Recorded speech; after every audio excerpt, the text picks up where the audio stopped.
नमस्कार, किसान समाचार में आपका स्वागत है। मैं हूं रेशमा आपके साथ। आइए नजर डालते हैं इस वक्त की हेडलाइंस पर। केंद्रीय मंत्री परषोत्तम रुपाला ने बहुउद्देशीय समुद्री शैवाल पार्क के भूमि पूजन में लिया हिस्सा। तमिलनाडु रामनाथपुरम के बलामावुर में बहुउद्देशीय समुद्री शैवाल पार्क की रखी आधारशिला। मछुआरों और मत्स्य किसानों के साथ अनुसंधान तैयारियों, फील्ड वर्क, मछली प्रबंधन पर की चर्चा।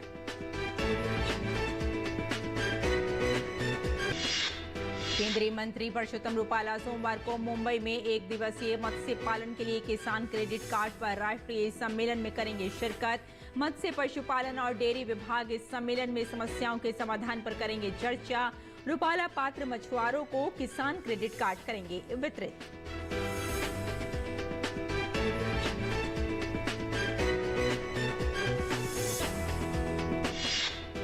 स्वदेशी गाय की नस्ल सुधार के लिए 15,000 प्रोत्साहन राशि देगी उत्तर प्रदेश सरकार। योगी सरकार ननद बाबा दुग्ध मिशन के तहत मुख्यमंत्री प्रगतिशील पशुपालक प्रोत्साहन योजना की है शुरू। योजना स्वदेशी नस्ल की गाय के पहले, दूसरे और तीसरे ब्यात यानी प्रसव पर होगी लागू।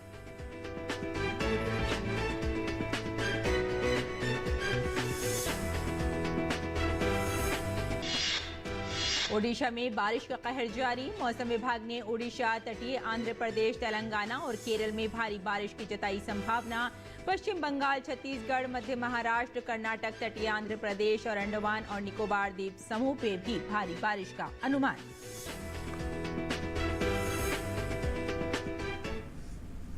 और आइए अब समाचारों पर विस्तार से नजर डालते हैं। केंद्रीय मत्स्य पालन, पशुपालन और डेयरी मंत्री परषोत्तम रुपाला ने केंद्रीय राज्य मंत्री डॉक्टर एल मुरुगन, मत्स्य पालन विभाग के सचिव डॉक्टर अभिलक्ष लिखी की उपस्थिति में सागर परिक्रमा के 8वें चरण का नेतृत्व किया। सागर परिक्रमा कार्यक्रम का तीसरा दिन रामनाथपुरम जिले के रामेश्वरम मछली पकड़ने के घाट पर मछुआरों द्वारा मछली पकड़ने के तरीकों और मछली प्रबंधन का प्रदर्शन करने के साथ साथ मछुआरों और आम लोगों से बातचीत के साथ शुरू हुआ। केंद्रीय मंत्री ने नाव घाट के सुधार और नवीनीकरण की समीक्षा की और मछुआरों और मत्स्य किसानों के साथ अनुसंधान एवं तैयारियों, क्षेत्र कार्य, मछली प्रबंधन के बारे में चर्चा की। किसानों ने अनुरोध किया कि बाजार की मांग को पूरा करने के लिए समुद्री शैवाल के बीज उपलब्ध कराने के लिए आवश्यक पहल पर ध्यान दिया जाए। वर्तमान समय में चल रही चुनौतियों का समाधान करने के लिए बीज उत्पादन और प्रासंगिक सब्सिडी के लिए एक हैचरी का भी अनुरोध किया गया। केंद्रीय मंत्री ने इस मामले को देखने और छोटे मछुआरों की समस्याओं का समाधान करने हेतु हर संभव सहायता प्रदान करने का आश्वासन दिया, जिनके पास मोटर चालित मछली पकड़ने की नौकाएं हैं।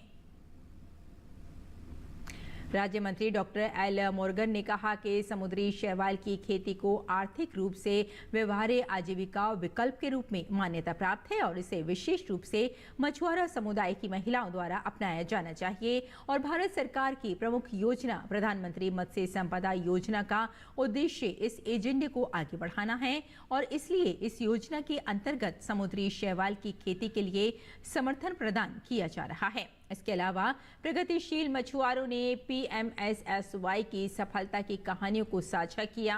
उन्होंने कहा कि तमिलनाडु में समुद्री मत्स्य पालन के विकास के साथ साथ इस क्षेत्र में नेतृत्व करने की विशाल क्षमता है। इसलिए समुद्री मछली पकड़ने के सही नियमों, समुद्री मछली के रखरखाव में सफाई एवं स्वच्छता, आवश्यक प्रौद्योगिकियों का मूल्य श्रृंखला क्षमता पर ध्यान केंद्रित करना चाहिए। आगे बढ़ते हैं। केंद्रीय मत्स्य पालन, पशुपालन और डेयरी मंत्री परषोत्तम रुपाला 4 सितंबर 2023 को महाराष्ट्र मुंबई में एक दिवसीय मत्स्य पालन के लिए किसान क्रेडिट कार्ड KCC पर राष्ट्रीय सम्मेलन की अध्यक्षता करेंगे। ये सम्मेलन जमीन से जुड़े हुए जरूरी मुद्दों को हल करने के लिए मत्स्य पालन विभाग और पशुपालन डेयरी विभाग द्वारा संयुक्त रूप से आयोजित किया जा रहा है। इस आयोजन के दौरान रुपाला पात्र मछुआरों और मछुआरों को KCC कार्ड वितरित करेंगे। मत्स्य पालन और जलीय कृषि गतिविधियां भोजन, पोषण और रोजगार सृजन का एक महत्वपूर्ण स्रोत है और 2.8 करोड़ मछुआरों के लिए आजीविका का एक महत्वपूर्ण स्रोत है। निरंतर प्रयासों के माध्यम से पूरे देश में मछुआरों और मछली किसानों को अब तक 1.49 लाख किसान क्रेडिट कार्ड जारी किए गए हैं। किसान क्रेडिट कार्ड वित्तीय समावेशन और सहयोग के लिए एक शक्तिशाली उपकरण है, जहां कृषि, मत्स्य पालन, पशुपालन और डेयरी जैसी गतिविधियों को बड़ी संख्या में गरीब और सीमांत किसानों और मछुआरों के लिए आजीविका और आय सृजन के लिए महत्वपूर्ण घटक माना जाता है। ये अपने किसानों का समर्थन करने और उनके न्यायोचित विकास को बढ़ावा देने के लिए केंद्र और राज्य संस्थाओं के दृढ़ संकल्प का प्रतिनिधित्व करता है। और उत्तर प्रदेश के गौ पालकों की आय बढ़ाने, उन्हें आत्मनिर्भर बनाने एवं स्वदेशी नस्ल की गायों के प्रति उनका रुझान बढ़ाने के लिए सरकार ने नंद बाबा दुग्ध मिशन के तहत मुख्यमंत्री प्रगतिशील पशुपालक प्रोत्साहन योजना शुरू की है। इसको लेकर शासनादेश भी जारी कर दिया गया है, जिसमें योजना से संबंधित प्रोत्साहन धनराशि, पात्रता, मानक, योजना का उद्देश्य और स्वरूप को स्पष्ट किया गया है। योजना स्वदेशी नस्ल की गाय के पहले, दूसरे और तीसरे ब्यात यानी प्रसव पर लागू होगी। एक पशुपालक को अधिकतम 2 स्वदेशी नस्ल की गायों में नस्ल सुधार एवं दुग्ध उत्पादकता में वृद्धि के लिए प्रोत्साहन धनराशि दी जाएगी। पशुपालकों में उच्च उत्पादकता एवं गुणवत्ता वाली स्वदेशी नस्ल की गायों जैसे गिर, साहिवाल, हरियाणा, गंगातिरी और थारपारकर को पालने के प्रति प्रोत्साहित करने, उनकी नस्ल सुधार, उनकी बेहतर देखभाल के उद्देश्य से नंद बाबा दुग्ध मिशन के तहत मुख्यमंत्री प्रगतिशील पशुपालक प्रोत्साहन योजना शुरू की गई। योजना के तहत योगी सरकार 10 से 15 हजार रुपए प्रोत्साहन राशि दे रही है। इस धनराशि को 2 भागों में बांटा गया है। इसमें साहिवाल, गिर और धार पारक गाय द्वारा 8 से 12 किलो प्रतिदिन दूध देने पर 10,000 रुपए और 12 किलो से ज्यादा प्रतिदिन दूध देने पर 15,000 रुपए प्रोत्साहन राशि के रूप में दिए जाएंगे। लघु किसान कृषि व्यवसाय कंसोर्टियम के सहयोग से किसान उत्पादक संगठनों के गठन और संवर्धन पर नई दिल्ली में एक राष्ट्रीय कार्यशाला का आयोजन किया गया। कार्यशाला में भाग लेने आए केंद्रीय कृषि एवं किसान कल्याण मंत्रालय के सचिव मनोज आहूजा ने कहा कि एफपीओ का लक्ष्य उत्पादन की बजाय संपूर्ण मूल्य श्रृंखला का विकास कर किसानों की आर्थिक तरक्की करना है। देखते हैं ओपी यादव की ये खास रिपोर्ट। भारत सरकार के कृषि एवं किसान कल्याण मंत्रालय ने लघु किसान कृषि व्यवसाय कंसोर्टियम के सहयोग से किसान उत्पादक संगठनों के गठन और संवर्धन पर 1 दिवसीय राष्ट्रीय कार्यशाला का आयोजन किया। कार्यशाला में भाग लेने आए कृषि एवं किसान कल्याण मंत्रालय के सचिव मनोज आहूजा ने कहा कि सीमांत किसानों के आर्थिक विकास के लिए केंद्र सरकार ने एफपीओ की शुरुआत की है। एफपीओ का लक्ष्य उत्पादन के बजाय संपूर्ण मूल्य श्रृंखला का विकास कर किसानों की आर्थिक तरक्की पर होना चाहिए। तो चर्चा हो रही है इधर जो एफपीओ को बनाते हैं, जिसको हम सीबीपीओ बोलते हैं, जो हमारे इम्प्लीमेंटिंग एजेंसी हैं और राज्य सरकार से सारे प्रतिनिधि आए हैं, तो इसी पे हम चर्चा कर रहे हैं, जो समीक्षा कर रहे हैं, जो आज के दिन आज तक कितना कार्य हुआ है और भविष्य में आगे क्या ले जाना है। तो जो 3 वर्ष पहले जो एफपीओ बन चुके हैं, अब उनका मार्केटिंग लिंकेज हो रहा है कि नहीं, क्या उनकी मुश्किलें आ रही हैं और क्या अच्छा काम हो रहा है, उस पे आज सारे चर्चा कर रहे हैं, ताकि भविष्य में इसको और सुदृढ़ कैसे करें, उस पे निष्कर्ष निकले। इस अवसर पर लघु किसान कृषि व्यवसाय कंसोर्टियम की प्रबंध निदेशक डॉक्टर मनिंदर कौर द्विवेदी ने निगरानी, सरकारी कार्यों के संवेदीकरण, एफपीओ के लिए लाइसेंस और बैंक पूंजी प्राप्त करने में सरकारी एजेंसियों को सुविधा देने की आवश्यकता पर जोर दिया। Each state and each IA, the request is please look at your allocation. Divide it into 500, minimum 500 farmers, and then what is the mobilization which we need to do by the end of this calendar year. Equity eligibility comes in after 6 months of the FPO being in existence. So we have 6,000 FPOs as of July. Within 6 months, they'll all be eligible for their first tranche of equity because they need a 6 month of bank statement. So we are targeting 6,500 by the end of this year. कार्यशाला में भाग लेने आए राज्यों से अधिकारियों और हितधारकों ने भी तकनीकी सत्रों में आयोजित हुए अलग अलग सत्रों की महत्ता को रेखांकित करते हुए एफपीओ को किसानों की आर्थिक तरक्की के लिए अहम बताया। एफपीओ जो निर्माण है और जो एफपीओ को एक संगठन के रूप में आज की डेट में जो आवश्यकता है, जो किसानों को एक संगठित करने की आवश्यकता है, वो जो किसानों की आय को दुगना करने का जो संकल्प लिया है उसमें एक बहुत ही बड़ा योगदान स्थापित करेगी। इससे किसान संगठित होकर ना ही अपने उत्पाद को और अच्छे दाम पे बेच पाएंगे, अच्छा मार्केट उनको उपलब्ध हो पाएगा, वो हो सकता है आगे चल के अपने उसके अच्छा एक्सपोर्ट भी कर पाएँ। जम्मू कश्मीर से हूँ और यहाँ पे मैं CBBO एक्टिव इंफॉर्मेशन सिस्टम का एज एन CBBO वहाँ पे काम करता हूँ।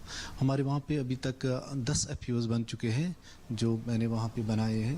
पहले मैंने वहाँ पे अपना एक FPO बनाया है जो कि जजना फार्मर प्रोड्यूसर कंपनी के नाम से चलता है। FPOs will be future for farmers because it will take out the middleman and increase their income and reducing their input cost. किसानों के सशक्तिकरण में काफ़ी ज़्यादा योगदान रहा है FPO का, और ये एक अच्छा तरीका है जिससे कि सारे किसान एक साथ आकर एक जगह पे आकर तो कलेक्टिव फार्मिंग का जो लाभ है वो किसानों को मिलना शुरू हो गया है और बहुत जगह देखा गया है कि उन्होंने उद्योग भी स्थापित किए हैं। तो FPO जो है ये प्रोग्राम काफ़ी कारगर साबित हो रहा है। इस राष्ट्रीय कार्यशाला में 17 राज्यों और केंद्र शासित प्रदेशों के सचिवों, आयुक्तों और निदेशकों सहित 100 से अधिक प्रतिभागियों और योजना की 15 परियोजनाओं कार्यान्वयन एजेंसियों ने भाग लिया और FPO के जरिए किसानों की आर्थिक तरक्की और कृषि क्षेत्र को उद्यमशील बनाने पर केंद्र व राज्यों के बीच साझा रणनीति बनाकर काम करने पर सहमति जताई। किसानों का उत्पादन, उत्पादकता और लाभप्रदता को बढ़ाकर देश में कृषि क्षेत्र का आर्थिक रूप से उन्नयन करने के लिए भारत सरकार ने FPO के गठन का काम शुरू किया है और इसी संदर्भ में न केवल 10,000 FPO बनाए जा रहे हैं बल्कि कृषि क्षेत्र में महत्वपूर्ण क्रांति लाकर किसानों की आर्थिक तरक्की के साथ साथ देश को आत्मनिर्भर बनाने के महत्वपूर्ण प्रयास भी किए जा रहे हैं। मेरे सहयोगी कैमरामैन संदीप के साथ मैं OP Yadav, DD news, Delhi. Bharat की सदियों पुरानी सांस्कृतिक विरासत को सहेजने के लिए भारत अंतर्राष्ट्रीय सांस्कृतिक केंद्र महत्वपूर्ण भूमिका निभा रहा है। देश में प्राकृतिक खेती व जनजातीय समुदाय की परंपराओं को बढ़ाने में भारत अंतर्राष्ट्रीय सांस्कृतिक केंद्र की क्या भूमिका है, इस विषय पर सिक्किम के पूर्व राज्यपाल गंगा प्रसाद से बात की हमारे संवाददाता OP यादव ने। भारत की सदियों पुरानी सनातन संस्कृति और गौरवशाली परंपराओं को आगे बढ़ाने के लिए गुरुग्राम में इंडिया इंटरनेशनल कल्चर सेंटर यानी भारत अंतर्राष्ट्रीय सांस्कृतिक केंद्र की शुरुआत हो गई है। इस केंद्र के बनने से एक और जहां भारत की वैभवशाली संस्कृति को देश और दुनिया में फैलाने का काम होगा, वहीं दूसरी ओर वैश्विक स्तर पर भारत की प्रतिष्ठा भी बढ़ेगी। इस विषय पर बात करने के लिए हमारे साथ मौजूद है सिक्किम के पूर्व राज्यपाल गंगा प्रसाद जी। भारत अंतर्राष्ट्रीय सांस्कृतिक केंद्र के बनने से किस तरह हमारी संस्कृति को भविष्य में आगे बढ़ाने का काम होगा? भारतीय अंतर्राष्ट्रीय सांस्कृतिक केंद्र की स्थापना, जिसमें इस बात का ध्यान में रखा गया कि हमारी प्राचीन पद्धति, प्राचीन तौर तरीका, प्राचीन कला कौशल, इन सबों में हम कितने आगे थे और किन कारणों से हम पिछड़ गए, फिर से हम उसे अपने कैसे प्राप्त करें, इसके लिए आज ये आयोजन किया गया। वैसे तो भारतीय संस्कृति यह तो सबसे अति प्राचीनतम यह भारत की पद्धति है और भारत ने जो वेद है वो एक संसार के सबसे प्राचीनतम ग्रंथ है और वेद के अंदर सारी बातों का उल्लेख है। ज्ञान, विज्ञान, संस्कृति, क्या करना क्या नहीं करना, कृषि से लेकर के पशुपालन से लेके इन सबों का माने उसके अंदर उल्लेख है। तो इस प्रकार भारत तो ऐसे कृषि प्रधान देश है और जहाँ पर यह हमेशा इस बात का ध्यान रखा गया है फिर से कि भारत को किस तरह से फिर से आगे बढ़ाया जाए। इस केंद्र के बनने से गांव में एक तरह से फैलेगी तो रोजगार, कारोबार और व्यापार की संभावनाएं बढ़ेगी और लोग हमारे देश को जानेंगे। इस पर कितना आपका दृष्टिकोण रहेगा? देखिए, महात्मा गांधी तो कहा करते थे कि भारत की आत्मा गांव में बसती है, तो ये तो है ही कि गांव का विकास होगा, भारत का विकास होगा। इसलिए इस ओर ध्यान देना चाहिए। गांव में उद्योग को हम खड़ा कर सकते हैं। अभी देखा अभी कई चीज़ सिक्किम में वहाँ पर जो गांव को विकास और गांव कई ऐसा कार्य किया है जिसके कारण गांव में आज मैंने कई कार्य हो रहा है। एक तो हमने अमृत महोत्सव पार्क वहाँ बनवा दिया, एक चिल्ड्रन पार्क बनवा दिया, वैश्विक स्तर पे जो लोग हैं भारत को जानने समझने आएंगे, उनको हम लोग ये दिखाएंगे जनजातीय संस्कृति, तो उससे एक भारत श्रेष्ठ भारत की संकल्पना को मजबूती प्रदान करने में कितनी मदद मिलेगी? नहीं देखिए, जनजाति आज जो है हर जगहों पर उनकी अपनी तौर तरीका है और इस बात की आवश्यकता है कि उसे जीवित रखने की आवश्यकता है। तो ये सिक्किम के पूर्व राज्यपाल गंगा प्रसाद जी, जिनका मानना है कि भारत अंतर्राष्ट्रीय सांस्कृतिक केंद्र के बनने से एक और जहां भारत की सदियों पुरानी सांस्कृतिक विरासत को वैश्विक स्तर पर आगे बढ़ाने का काम होगा, वहीं दूसरी ओर ग्रामीण भारत की लोक परंपराएं और मान्यताओं को विदेशी नागरिकों को दिखाने से वहां रोजगार, व्यापार और कारोबार की संभावनाएं बढ़ाने का महत्वपूर्ण प्रयास भी होगा। मेरे सहयोगी कैमरामैन अजय के साथ मैं OP Yadav, DD news, Gurugram. Odisha में बारिश का कहर जारी है। मौसम विभाग ने सोमवार से ओडिशा, तटीय आंध्र प्रदेश, तेलंगाना और केरल में भारी बारिश की संभावना व्यक्त की है। पश्चिम बंगाल के गांगेय क्षेत्र, विदर्भ, छत्तीसगढ़, महाराष्ट्र, कर्नाटक, तटीय आंध्र प्रदेश और अंडमान और निकोबार द्वीप समूह में भी मूसलाधार वर्षा का अनुमान है। मौसम विभाग ने अगले 5 दिनों के दौरान देश के अन्य हिस्सों में कम बारिश होने की संभावना व्यक्त की है।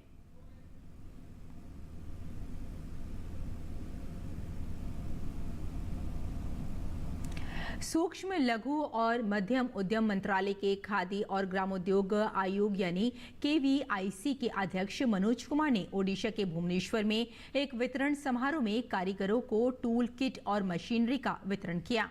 कार्यक्रम में ग्रामोद्योग विकास योजना के एक हिस्से के रूप में 100 कुम्हारों को इलेक्ट्रिक चाक वितरित किए गए।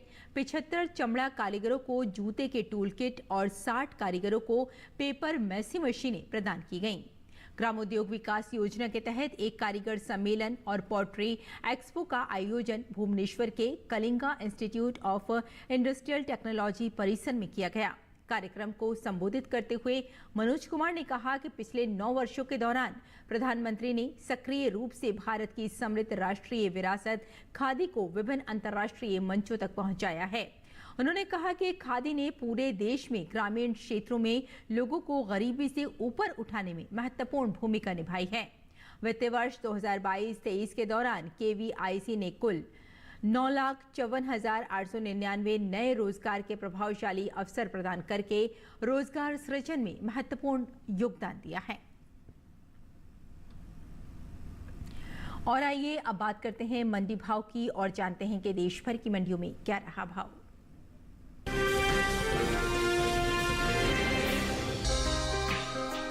इन दिनों कृषि उपज मंडियों में गेहूं की आवक सामान्य बनी हुई है। भाव पर नजर डालें तो शुक्रवार को ज्यादातर कृषि उपज मंडियों में गेहूं के सौदों में मिला जुला रुख देखने को मिला।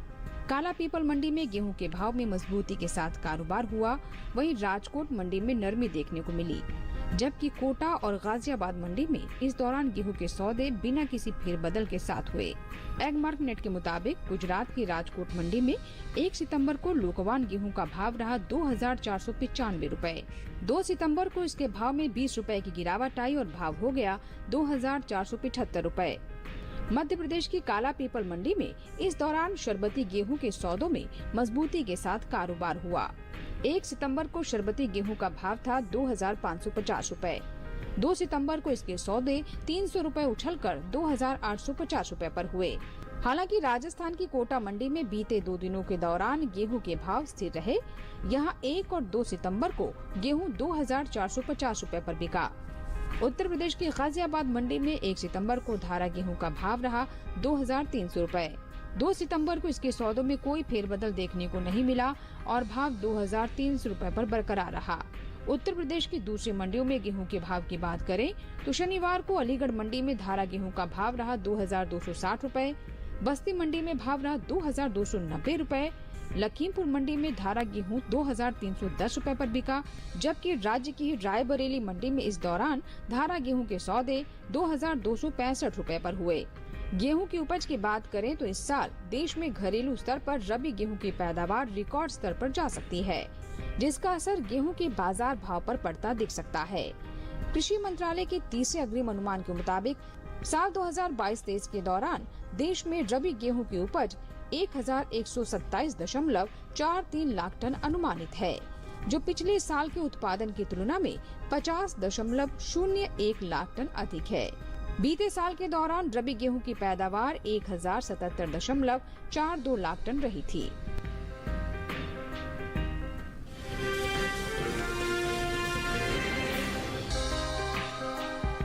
चालू खरीफ सीजन में अरहर की बुआई देश भर के ज्यादातर राज्यों में हो रही है।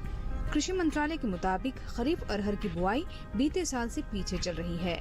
साल 2023 के लिए 1 सितंबर को जारी आंकड़ों के अनुसार अरहर की खेती 42,66,000 हेक्टेयर में हो चुकी है, जबकि बीते साल की समान अवधि के दौरान अरहर की बुआई 45,27,000 हेक्टेयर में हुई थी।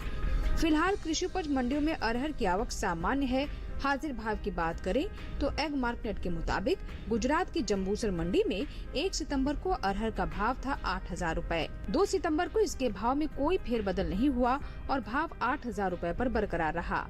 राज्य की ही दाहोद मंडी में बीते 2 दिनों के दौरान अरहर के भाव स्थिर रहे। यहाँ 1 और 2 सितंबर को अरहर 9,700 रुपए पर बिकी। महाराष्ट्र की नागपुर मंडी में अरहर के सौदों में बढ़त के साथ कारोबार हुआ।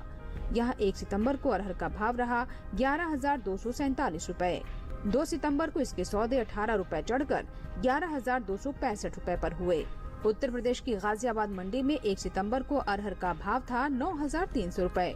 2 सितंबर को इसके भाव बिना किसी उठापटक के 9,300 रुपए पर बने रहे। बात अरहर की पैदावार की करें तो घरेलू स्तर पर इस साल खरीफ अरहर की पैदावार में कमी देखने को मिल सकती है। कृषि मंत्रालय के तीसरे अग्रिम अनुमान के मुताबिक देश में साल 2022-23 के दौरान खरीफ अरहर की पैदावार 34,30,000 टन होने की उम्मीद है, जबकि बीते साल की समान अवधि के दौरान अरहर की उपज 42,20,000 टन रही थी। यानी इस साल खरीफ अरहर की पैदावार में 7,90,000 टन की कमी देखने को मिल सकती है, जिसका असर अरहर के बाजार भाव पर पड़ सकता है।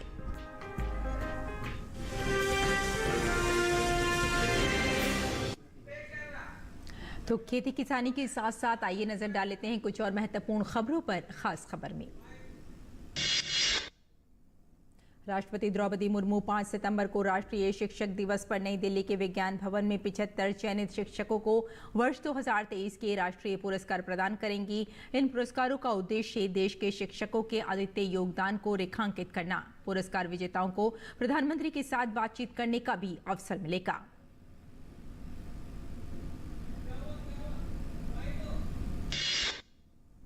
प्रधानमंत्री नरेंद्र मोदी ने शनिवार को राष्ट्रपति भवन में राष्ट्रपति द्रौपदी मुर्मू से मुलाकात की। राष्ट्रपति मुर्मू ने भारत के चंद्रयान 3 मिशन की सफलता के लिए पीएम मोदी की सराहना की।